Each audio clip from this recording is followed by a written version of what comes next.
tunjuk akhlak Islam penting.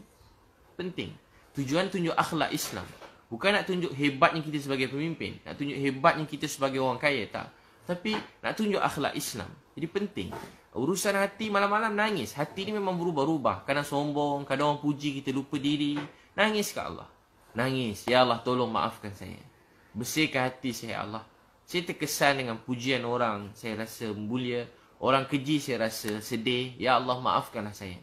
Kenapa hati saya menjadi begini lemah, ya Allah? Engkau lah Tuhan saya. Tolong betulkan hati saya. Bersihkan, sucikan hati saya.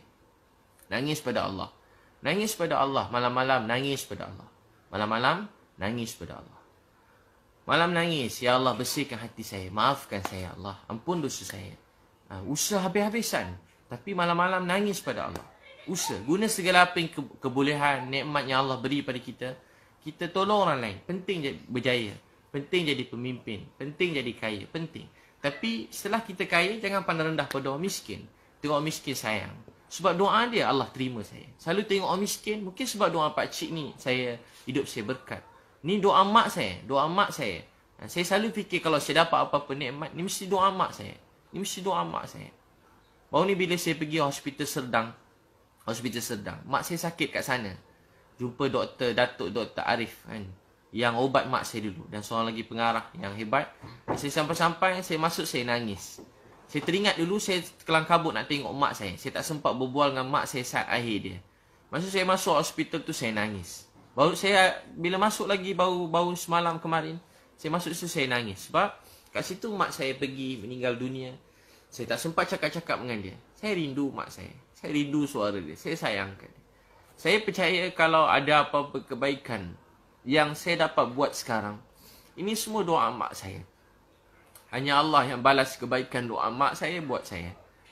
Saya kalau sedih orang kata kekeji, saya ni sedih juga. Bila saya sedih, ubat saya nangis. Nangis pada Allah. Dan bila saya sedih, saya kata, ya Allah, kalau ada pahala untuk sabar ini, saya hadiahkan untuk mak saya. Saya hadiahkan untuk mak saya. Saya hadiahkan untuk mak saya. Kalau ada pahala untuk sabar ini, saya hadiahkan untuk mak saya. Saya hadiahkan untuk mak saya. Saya selalu tengok orang kata saya kat belakang. Walaupun grup-grup ustaz-ustaz, alim ulama ni, dalam grup kutuk saya ramai-ramai. Saya tahu semua sekali, saya baca. Tapi saya pun tak mau balas-balas. Saya pun tak nak gaduh dengan siapa-siapa. Saya doa mereka dapat kebaikan hidayah. Saya patut tak cerita saya tersebut. Moga Allah maafkan saya. Jadi, bila benda-benda macam tu saya terbaca, saya tahu ulang-ulang kali orang kata saya hari-hari update status sana sini. Saya tak kacau hidup dia. Saya tak kacau hidup dia. Saya tak pernah sentuh hidup dia. Saya tak sebut nama dia. Saya tak pernah keji dia. Saya tak pernah hina dia. Saya tak pernah minta apa-apa kat dia. Sesin pun saya tak minta kat dia. Satu apa pun dia orang tak didik saya. Yang didik saya ustaz-ustaz, cikgu-cikgu saya dulu. Mereka dah meninggal dalam kubur. Saya tengah malam dengar seorang cikgu saya dah meninggal. Saya tak kenal dia. Tengah malam, saya dengar ada orang tengah nangis kat Masjid Seri Petaling tu. Ada orang nangis. Saya pergi kat situ. Dulu, bukan baru ni, dulu. Saya tak pergi Masjid Seri Petaling baru ni masa Covid ni, saya tak pergi. Ramai ingat saya pergi. Ustaz dah buat saringan, saya tak pergi. Biasa saya pergi, dulu.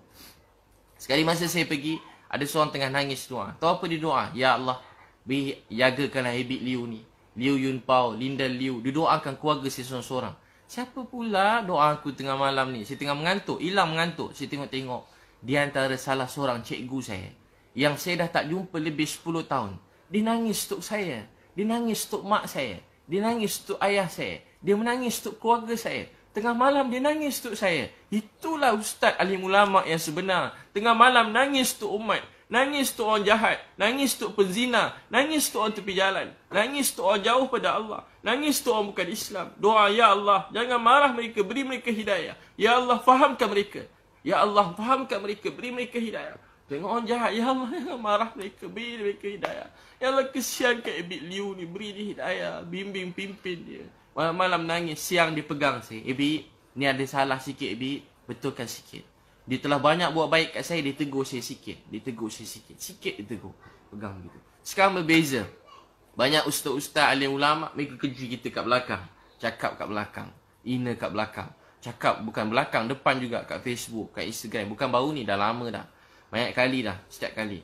Update. Saya banyak juga, kadang-kadang pergi mana tempat, tiba kena halau. Yang halau pun ustaz juga halau.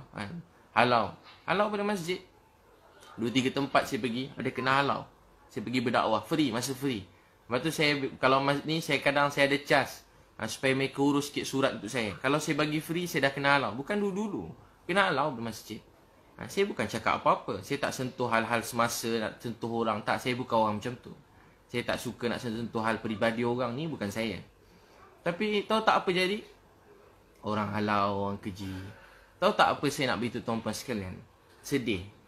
Orang sekarang patutnya, ramai alim ulama yang baik-baik, yang soleh, yang sangat saya hormati. Membuat saya semakin cinta sayang pada Islam. Tapi ada juga alim ulama yang baik-baik, yang belajar jauh-jauh. Dia jadi macam, dia penat agaknya belajar jauh-jauh. Penat belajar jauh-jauh.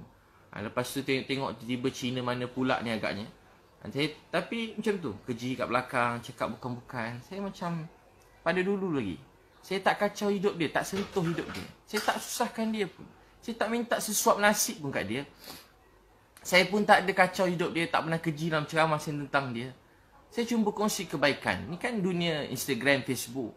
Saya memang saja banyak-banyakkan baik-baik. Sebab anak-anak saya pun ada Facebook, Instagram. Saya nak dia tengok benda baik-baik. Saya nak banjirkan benda baik-baik dalam Facebook, Instagram ni. Saya nak anak-anak saya tengok. Kalau tak, anak-anak kita sayang orang Korea. Tak salah sayang orang Korea. Dulu kita mak-mak sayang orang Hindustan. Tak salah tengok Hindustan, sikit tak salah. Tahu tak apa yang salah? Salah bila tak ada orang tengok Hindustan. Sekarang anak-anak Korea. Sekarang terikut setengah-setengah. Bukan semua sikit-sikit terikut-ikut. Jadi, kita nak marah orang Korea? Tak. Dia banyak kebaikan yang boleh kita belajar.